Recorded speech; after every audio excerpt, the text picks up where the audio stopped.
the sign. And the message to them from the Quran is that you will suffer the same fate that he suffered. وَإِنَّ كَثِيرًا مِنَ النَّاسِ عَنْ آيَاتِنَا لَغَافِلُونَ. But most people, too busy to study the signs of Allah. There is an emerging political dictatorship around the world today. And the United Nations organization was created to facilitate the emergence of that political dictatorship. Why do those who control the UN, why do those who control political power, why do they want to establish the universal dictatorship? Why is democracy receding in the world today? Anti-terrorism laws encroaching on human rights. Why? It is because there is a plan being pursued. It is not by accident that Britain had a mysterious relationship with the Holy Land. It is not by accident that Britain gave us the Balfour Declaration, a secular Britain, in 1917, that the British government will work for the establishment of a Jewish national home in the Holy Land. Why? Why a secular state wants to establish a religious state in the Holy Land? I'll tell you why. Because there is a plan at work. Why does the United States use the veto in the Security Council so many times we can't count anymore? They don't have any shame. To protect Israel, so the baby can grow to become a powerful state, to become a superpower, to become a nuclear armed state, to have thermonuclear weapons, while Iran is being targeted. Why the relationship between the United States and Israel? I'll tell you why. Only one man can explain that answer, that question. And it is a man named Muhammad sallallahu ta'ala alayhi wa sallam. It is because the first ruling state in the world, the modern world, of Britain, had to give way to a second ruling state in the modern world, the United States of America, in order that a third ruling state might emerge, which will be the last ruling state, and which must rule the world eternally, so that a man can emerge in Israel, who will be ruling Israel, and who would rule the world from Jerusalem. And that man would declare, I am the Messiah. We know it in Islam, if you don't know it. We know it, and we can explain it to you. That man is the Antichrist. That man is Dajjal, the false Messiah. And unless you study this subject, your understanding of international politics, your understanding of international economics, your understanding of international monetary economics would be inadequate. Israel, however, cannot rule the world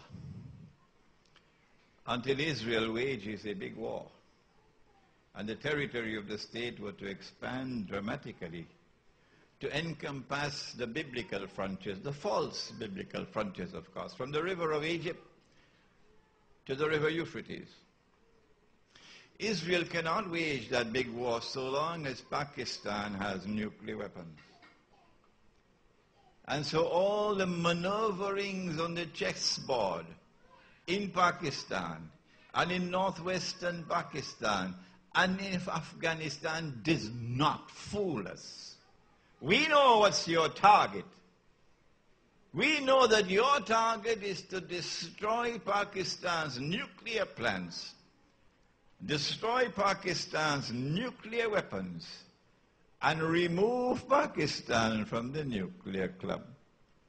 Because so long as Pakistan possesses nuclear weapons, it poses a threat to Israel in her ambition to rule the world.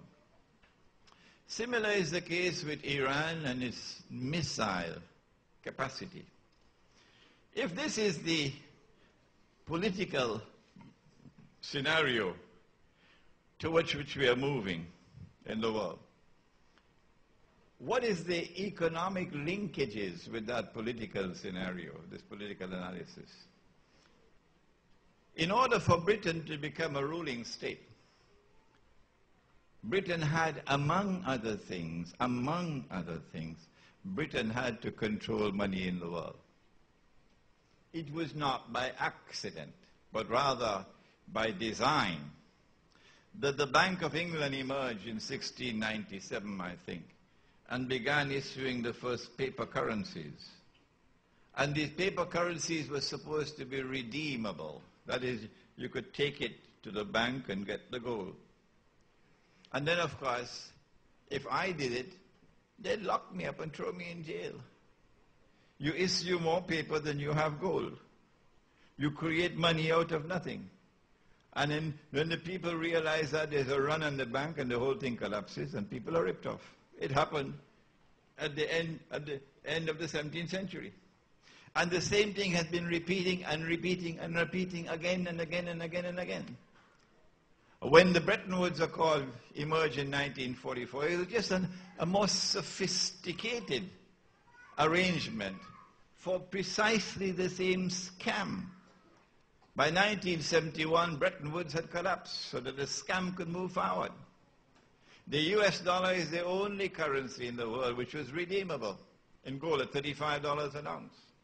All the rest of the paper money in the world were not redeemable. They're like checks you can't catch.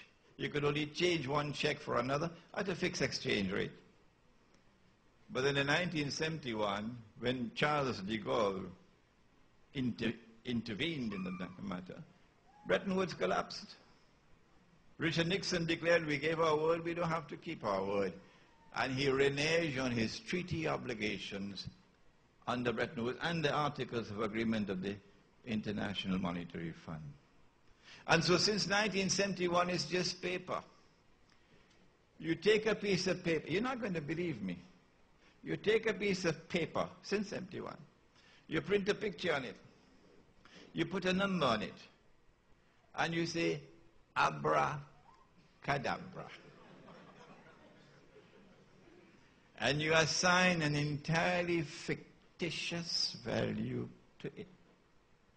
We have in our gathering here a distinguished diplomat of the Trinidad and Tobago Foreign Service, my colleague who is here before me, who knows this subject.